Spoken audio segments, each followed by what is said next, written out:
built with more than concrete and steel. It was built with vision, determination, and most of all, it was built with imagination. Imagination is what caused a small-town service station owner to dream of creating a racetrack that was bigger, faster, more exciting than any that came before or since. Imagination is what fuels every child who dreams of one day winning the great American race. Imagination is what's inspired millions of fans from all over the globe to climb into its grandstands and witness some of the greatest moments in motorsports history.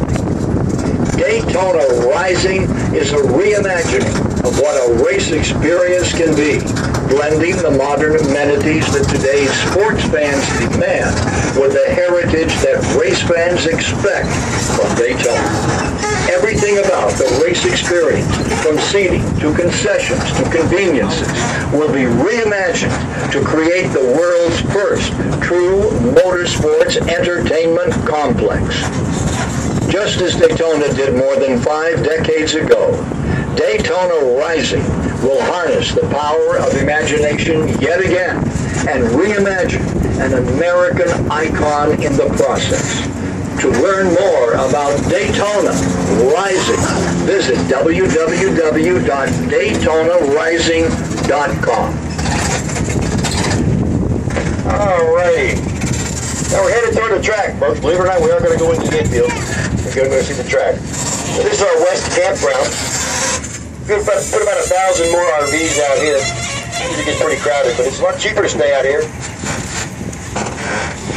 A lot easier to go to the grocery store if you need to. You don't have to go through the tunnel every time. And you get to stay a lot longer. Now, there are some common areas where you can grab water, but for the most part, you need a fully self-contained RV out here. Coming up also on the right-hand side, that little white walled area, that's called the Daytona Flat Track. That's a quarter-mile dirt track we have over there. Race motorcycles and go karts on that dirt track. Little story behind that flat track. For many years, that flat track was physically located at the Daytona Beach Municipal Stadium. But a few years ago, the stadium decided to go an artificial turf, which meant that flat track was going to go away. For years, the Speedway did not want that to happen. We took our Speedway vehicles down and we dug up that flat track and refilled it right here on Speedway property.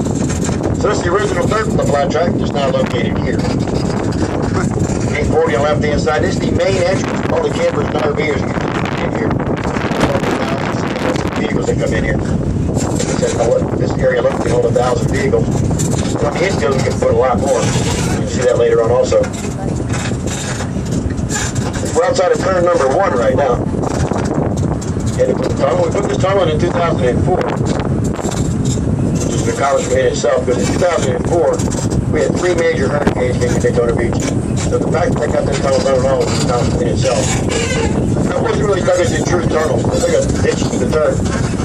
Poured the concrete, the foundation, the roadway, the walls. Then they trucked in about 98 free-form structures that formed the roof. They put those in with a crane. Covered it all over, and they did a pretty good job of it. There's no noticeable difference on the racing surface with everything going over top of the tunnel. As in other tracks, you might have heard they have tunnel turns. You actually feel the dip in the tunnel. We don't have that problem. This tunnel's about 35 feet beneath the surface of the turn.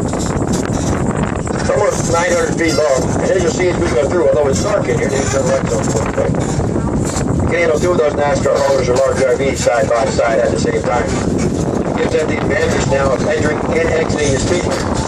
People on the racing project, they'll be looking at the race over. NASCAR racing comes out across the street, you have to leave the speedway. All of their part of it. In and out. Now they have access. In and out. Keep all racing going on the boat. So I think around Euros and all, plenty of incentives for the biggest finishes, a little more biggest drivers we had. So one of the incentives shows different types and kinds of races we have here throughout the year. We have races on 480 total acres. And now we're on the infield, about 180 of those acres. Speedway did not take that long to build. Construction first started in November of 1957 and was complete in time for that first running of the Daytona 500 until February 22nd, 1959. number 1. Now that's 31 degrees of banking out there on the right-hand side. It's 2,600 feet from the entrance to turn 1 to the exit of turn 2. Turns 3 and 4 down at the opposite end of the speedway are identical. Now, if you were to walk a straight line between the center of this turn, walk down the turns 3 and 4, that straight line distance between the turns is 1 mile. 1 lap around the speedway for the Sprint Cup cars is 2.5 miles. And also, folks, if you look at the bottom of that banking, you see that solid double yellow line on the right-hand side. Look toward the top of the track, see a white dash line. Now, the distance between those two lines is only about 30 feet. Yet the Sprint Cup drivers will come through here on race day 3 wide at over 180 miles an hour. Now, sometimes they come through here 4 wide. Sometimes that works. Most of the time it doesn't. At least one of those drivers ends up into that outside retaining wall. Lucky for those drivers, in 2004, we installed the SAFER barrier speedway. The SAFER stands for Steel and Foam Energy Reduction. It's SAFER. It is the new SAFER barrier you see out there on the right-hand side. I'll tell you a little bit about that barrier.